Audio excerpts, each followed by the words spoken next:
దయగల హృదయుడవు, నీ స్వాస్థ్యమును ఎన్నడు ఎడబాయవు.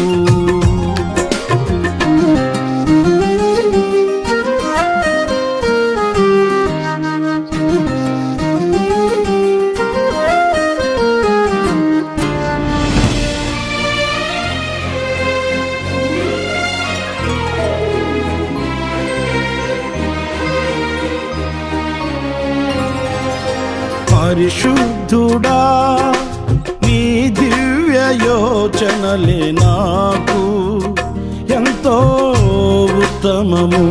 పరిశుద్ధుల సహవాసమే నాకు క్షేమాధారము. పరిశుద్ధుడా, నీ దివ్య యోచనలే నాకు ఎంతో ఉత్తమము. పరిశుద్ధుల సహవాసమే నాకు క్షేమాధారము.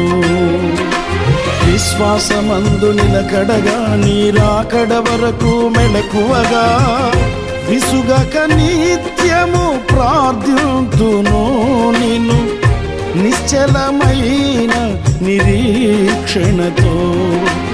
విశ్వాసమందు నిలకడగా, నీ రాకడ వరకు మెలకువగా, విసుగక నిత్యము ప్రార్థింతును నిన్ను నిశ్చలమైన నిరీక్షణతో.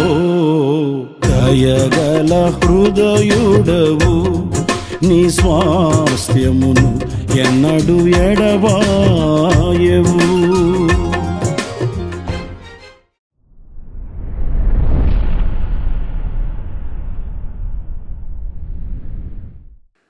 Praise the Lord. ప్రభు అయిన యేసు క్రీస్తు ప్రశస్త నామంలో మీ అందరికీ హోసన్నా మినిస్ట్రీస్ తరపున హృదయపూర్వకమైన వందనాలు తెలియపరుస్తున్నాను. ప్రభు మిమ్మల్ని ఆశీర్వదించి దీవించునుగాక. ఈ పూట పరిశుద్ధ గ్రంథంలో నుంచి ఒక చక్కటి విషయాన్ని కొంతసేపు మనం ధ్యానిద్దాం. 126వ కీర్తనలో 6వ వాక్యాన్ని నేను చదువుతున్నాను. పిడికెడు విత్తనములు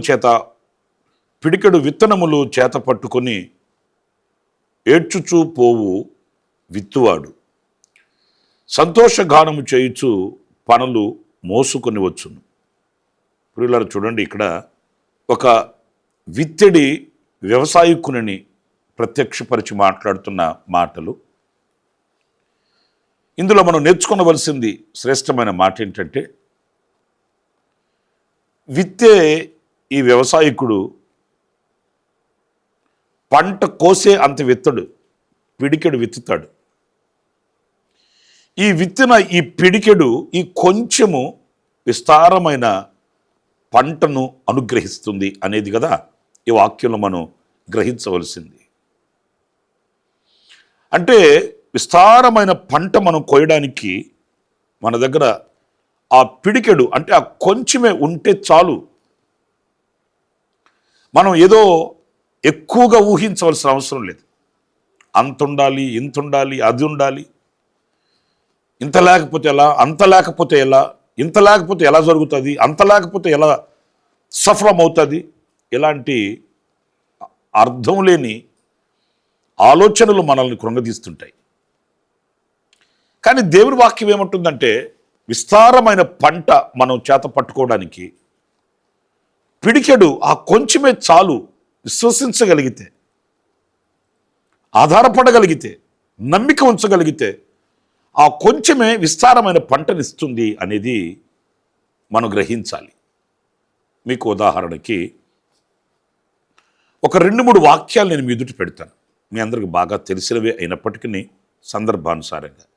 మొదటిది, ఆయన కొండ ప్రాంతానికి వెళుతున్నప్పుడు, మన ప్రభు అయిన యేసుక్రీస్తు కొండ ప్రాంతానికి వెళుతున్నప్పుడు అనేకులు కాలినడకన ఆయనతో కూడా ఆయనను వెంబడించినట్లు దేవుని వాక్యంలో మనం చదువుతాం.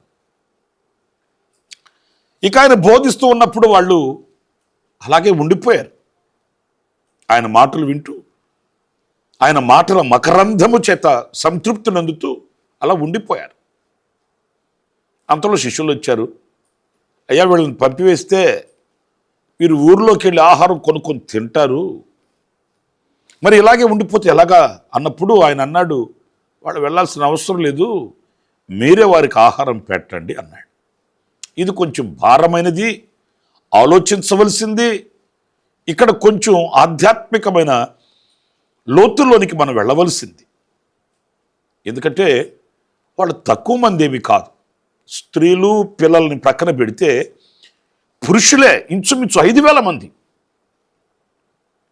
ఇంకా స్త్రీలేమి పిల్లలేమి లెక్కలేదు.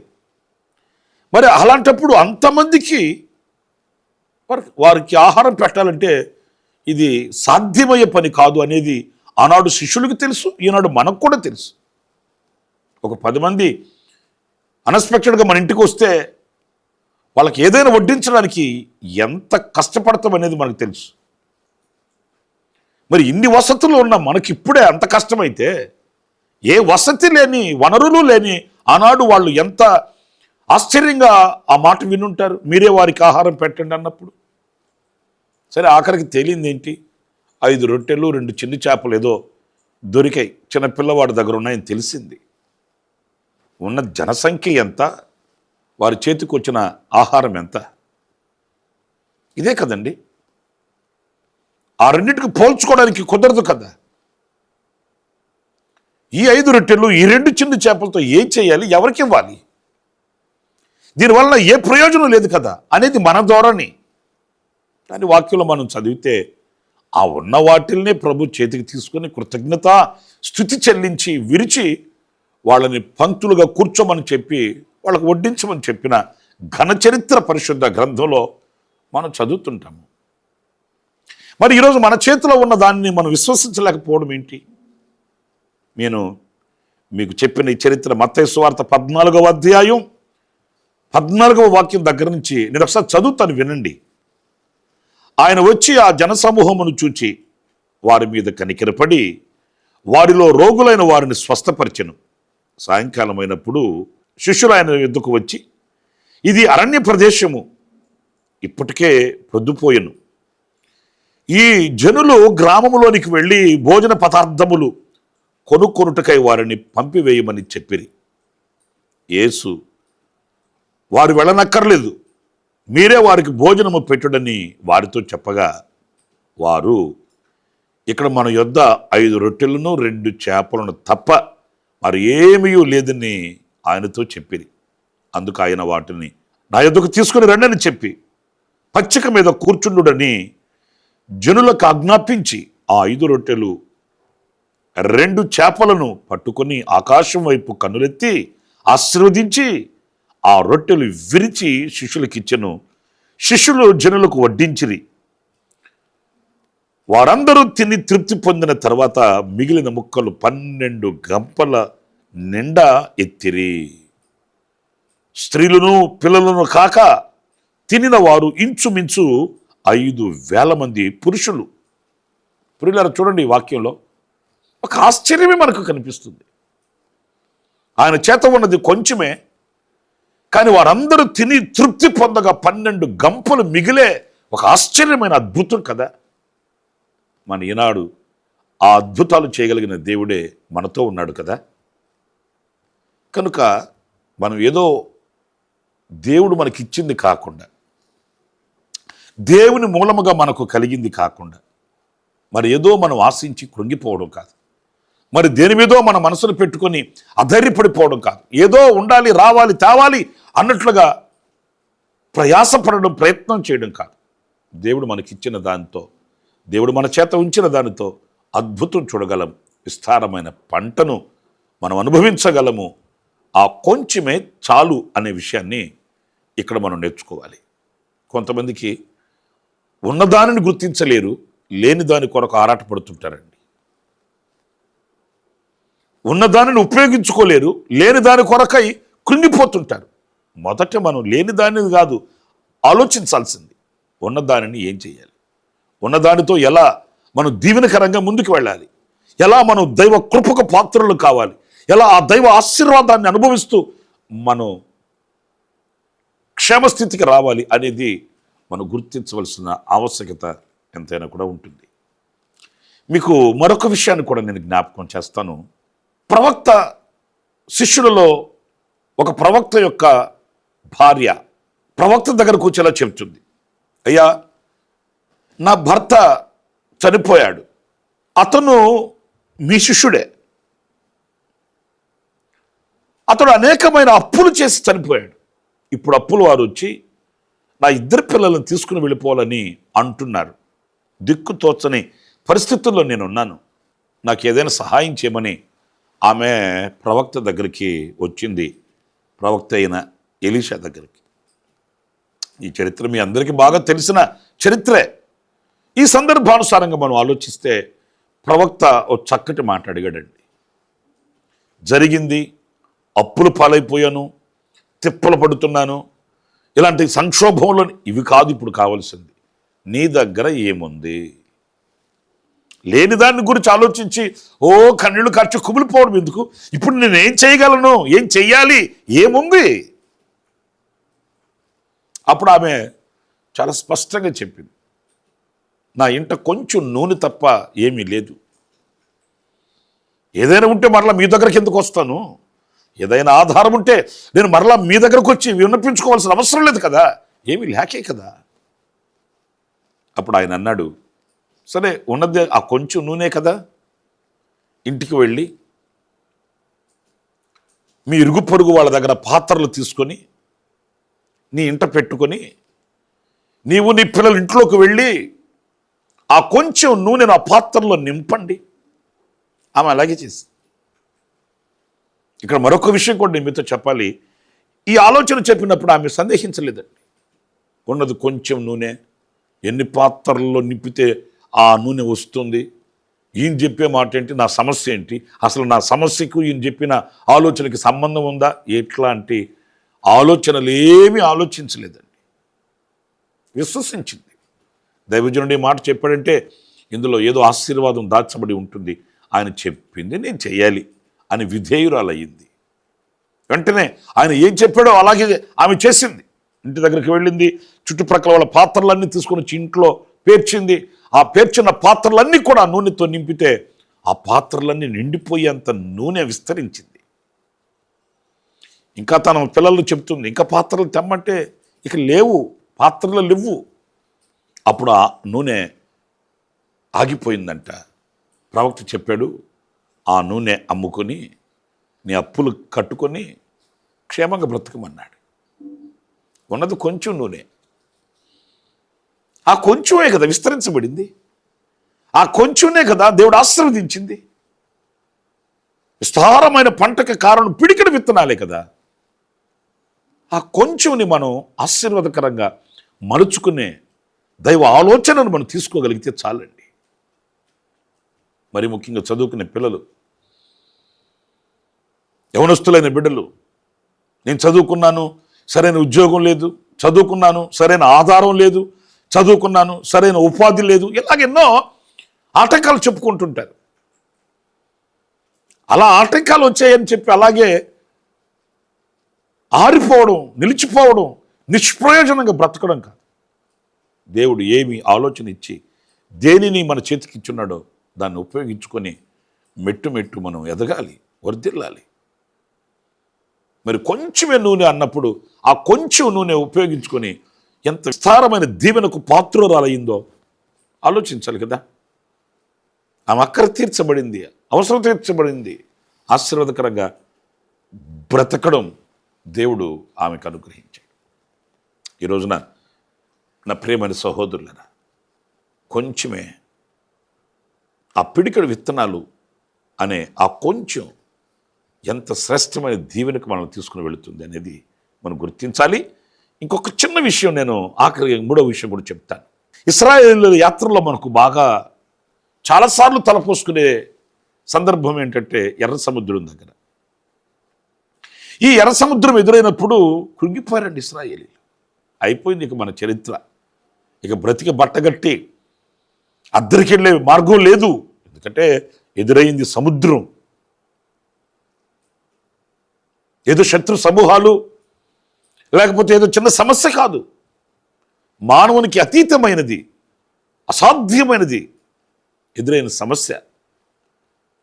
ఆనాడు మోషే మొరపెట్టడం ప్రారంభించినప్పుడు దేవుడు అన్నాడు, మోషే నీవు నాకు మొరపెట్టనేలా అంటూ చక్కటి మాట మన పరిశుద్ధ గ్రంథంలో మనం చదువుతామండి. ఆ ఎదురుగా ఉన్న దేవుడు సముద్రం అయితే దేవుడు అంటాడు, నీ చేతిలో ఏముంది? నీ ఎదుట సముద్రమంత సమస్య ఉండొచ్చు, సముద్రమంతా నీకు సాధ్యము కాని సమస్యలు నిలబడి ఉండొచ్చు, నీ చేతిలో ఏముంది? నా చేతిలో ఏముందండి? ఒక చిన్ని కర్రే చాలు. చిన్ని కర్ర ఉందండి, ఆ కర్ర చాలు. ఆ ఉన్న కర్రని సముద్రం వైపు చాపవయ్యా. మీరు పరిశుద్ధ గ్రంథంలో నిర్గమకాండం 14వ అధ్యాయం 15వ వాక్యం దగ్గర నుంచి ఆ మాట చదువుతాను చూడండి. అంతలో యెహోవా మోషేతో, నీవేళ నాకు మొరపెట్టుచున్నావు, సాగిపోవుడి అని ఇశ్రాయేలులతో చెప్పుము. నీవు నీ కర్రను ఎత్తి ఆ సముద్రము వైపు నీ చెయ్యి చాపి దాన్ని పాయలుగా చేయము. దేవుని పరిశుద్ధ నామానికి మహిమ కలుగునుగాక. దేనితో సముద్రాన్ని పాయలు చేసేది? మరి మనమైతే దేని మీద మనసు పెడతాం? వేటిని వెతుకుతాము? మరి దేవుడేమో నీ చేతిలో కర్ర ఉంది కదా, చాపు, ఆ కర్రతో సముద్రాన్ని పాయలు చేయి. సముద్రం వైశాల్యం ఏంటి? చేతిలో కర్రకున్న సామర్థ్యం ఏంటి? ఈ కర్రతో సముద్రం ఎలాగ పాయలు అవుతుంది? మరి అదే దైవశక్తి అలాగే ఉంటుంది. చాలు, నీ చేతిలో ఉన్న చిన్ని కర్రే చాలు. ఆ వాక్యాన్ని మనం చదివితే, అప్పుడు ఇశ్రాయేలీయులు సముద్రము మధ్యను ఆరిన నేల మీద నడిచిపోవుదురు. స్తోత్రం కలుగుగాక. ప్రియులారా, ఇవన్నీ ఆధ్యాత్మికమైన లోతుల్లో మనం అనుభవించవలసినవి. చిన్ని కర్ర చాపాడు, సముద్రం పాయలైపోయింది. కాళ్లకు తడి తగలకుండా సముద్రం దాటి అద్దరికి పడిన ఘనచరిత్ర, సువర్ణ అక్షరాలతో ముద్రించబడిన చరిత్ర. మరి ఈ రోజున పిడికెడు విత్తనాలే చాలు విస్తారమైన పంటకు. 5 రొట్టెలు 2 చిన్ని చేపలే చాలు జనసమూహం పోషించబడడానికి. నీ ఇంట ఉన్న కొంచెం నూనె చాలు నీ జీవితం సాగి వెళ్ళడానికి. ఎదురైన సమస్యల వలయాలలో దాటి వెళ్ళడానికి నీ చేతిలో ఉన్న కర్రే చాలు. ఆ దేవుని వాక్యం అనే కర్ర నీ చేత ఉన్నంత వరకు సముద్రాలని అణగద్రొక్కగలుగుతావు. సముద్రాలు దాటగలుగుతాము. విజయ శిఖరాలు ఎక్కగలుగుతాము. ప్రభు కొరకే సాక్షిగా బ్రతకగలుగుతాము. ప్రార్థన చేసుకుందామా? జీవాధిపతి అయిన యేసయ్య, మీకు వందనాలు చెల్లిస్తున్నాను. నిజమే, గొప్ప వాటి యందు మా మనసు పెట్టక మీరు మాకు అనుగ్రహించినవే చాలు.